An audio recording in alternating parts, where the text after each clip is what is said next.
시청자 여러분 안녕하십니까? RTN 뉴스입니다.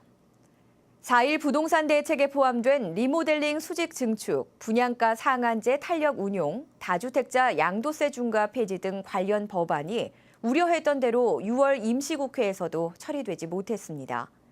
또다시 거래의 절벽 우려가 나오는 등 부동산 시장의 불안감이 더 커지고 있는데요. 그나마 세입자 보호를 위한 내용들은 시행에 들어갈 수 있게 돼 다행입니다. 6월 임시국회를 통과한 부동산 관련 주요 내용, 방서후 기자가 정리했습니다. 6월 임시국회를 통과한 임대차 관련법 개정안은 임차인이 보증금을 돌려받지 못할 경우 금융기관이 임차인에게 우선 변제하고 추후 집주인으로부터 돌려받을 수 있도록 했습니다. 또 전세를 월세나 반전세 등으로 전환할 때 지나치게 월세를 올리는 것을 막기 위해 한국은행 기준금리와 연동하는 보증금 월차임 전환율 상한제를 도입했습니다. 목돈안 드는 전세제도 활성화를 위해 정책에 참여한 집주인에게는 300만 원 한도로 이자 상환액의 40%까지 소득공제를 해주고 전세 보증금과 이자 상환액에 대해서는 과세를 하지 않도록 명시했습니다.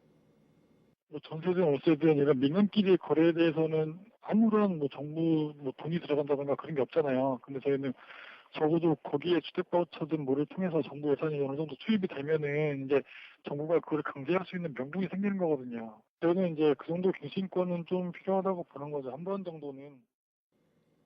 하지만 기대가 컸던 주택시장 정상화 관련 법안은 대부분 처리되지 않아 4일 대책이 반쪽 대책으로 끝날 수 있다는 우려와 함께 하반기 부동산 시장 전망도 어둡게 하고 있습니다. 부동산 투자 촉진을 위해 1년 동안 대규모 투자를 하는 개발 사업자에게 개발 부담금을 수도권은 50%, 수도권 외 지역은 100% 감면해주는 내용의 개발 부담금 한시 감면제는 지방자치단체의 세수 감소를 이유로 심의가 보류됐고 분양가 상한제 신축 운용과 다주택자 양도세 중과 폐지는 논의조차 되지 못했습니다.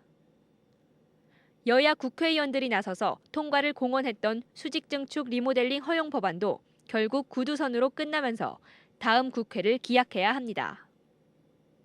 시장의 기대는 한 80, 100은 아니어도 한 80까지는 갔으면 좋겠다고 하는데 정치권 공방은 한 80이나 50 정도 수준에서 계속 공방이 있었던 걸로 알고 있어서 거래나 이런 쪽 가격 쪽으로 활성화시키는 쪽으로 가려고 하다 보면 임차나 이런 쪽으로 또 소홀해질 수밖에 없는 상황이라서 상황도 어중간하고 제도도 어중간한 상태라고 볼 수밖에 없거든요.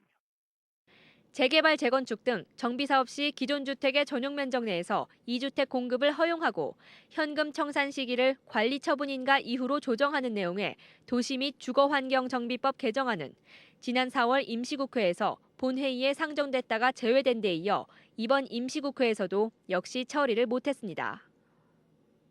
취득세 감면 혜택마저 종료된 주택시장은 4일 후속 대책마저 상당수 국회의 벽에 막히면서 또다시 거래 가뭄 사태가 우려되고 있습니다.